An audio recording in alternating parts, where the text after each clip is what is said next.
અને આ તરફ વડોદરાના સાંદરણા ગામે વૃક્ષો કાપી નાખતા વિવાદ સર્જાયો। ગૌચરની જગ્યામાં 150 જેટલા વૃક્ષો કપાયાનો જાગૃત નાગરિકનો આરોપ છે। ગામના સરપંચે લાકડાના વેપારી સાથે મળી વૃક્ષો વેચી નાખ્યાનો આક્ષેપ। વૃક્ષો 30 થી 35 વર્ષ જૂના હોવાનો જાગૃત નાગરિકનો દાવો છે અને જે તે સંલગ્નની તમામ સરકારી કચેરીઓમાં વૃક્ષ નિકંદન બાબતે રજૂઆત કરવામાં આવી, તેમ છતાં કોઈ જ કાર્યવાહી ન કરાઈ હોવાનો અરજદાર દ્વારા આરોપ લગાવવામાં આવ્યો।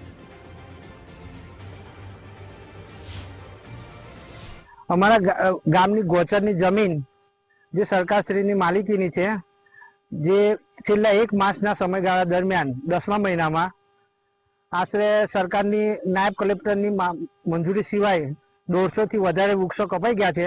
25 થી 30 ટેમ્પા જેટલા માલ ભરાઈ ગયો છે। બોડાના અને ગ્રામ પંચાયતના સરપંચને બધા મળી અને વગર પરમિશને કટિંગ થયેલ છે। દાણા કોણ છે? બોડાના વન વિભાગ અધિકારી છે, ફોરેસ્ટ ઓફિસર કરજણના, જે અમને અમારા ગામના ભોળા વ્યક્તિઓને એવું કહેતા હતા કે ગામની પરમિશન મળી ગઈ છે આગળથી મામલતદાર સાહેબની અને અમે વૃક્ષો કાપીને અહીં આગળ નીલગીરી રોપવાના છે। તો આ કઈ રીતના ન્યાય છે? જો મોટા મોટા વૃક્ષો 30-35 વર્ષ જૂના વૃક્ષો કાપી અને નવા છોડ રોપણ કરશે તો એ છોડનો ઉછેર કોણ કરશે? અને 100 નંબર પર ફોન કર્યા પછી પ્રવીણસિંહ રાઠવાનો કોન્ટેક્ટ કરવાનો મને કહ્યું। મેં પ્રવીણસિંહ રાઠવાનો કોન્ટેક્ટ કર્યો તો પ્રવીણસિંહ રાઠવાએ ટેમ્પાવાળા સાથે વાત કરી, ડ્રાઈવર સાથે, કે હું આવું છું, તું ટેમ્પો અહીંયા આગળ મૂકી રાખજે।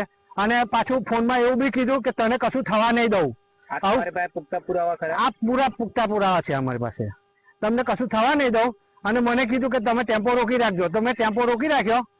એ બાબતે તો જો મને કોઈ જાણ છે નહીં।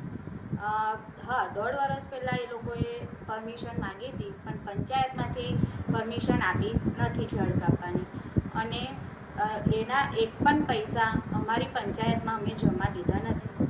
તો જે આ ઝાડ કપાયા છે એ બાબત તમને ખ્યાલ ખરો કે કોને કાપ્યા, શું છે? ના, એ પણ કોઈ જ અમને ખ્યાલ નથી અને અમને કોઈ જાણ નથી કે કોને કાપ્યા છે અને ક્યારે કાપ્યા છે। પંચાયત તરફથી મંજૂરી આપવામાં આવેલી? ના, પંચાયત તરફથી કોઈ પણ મંજૂરી આપી નથી।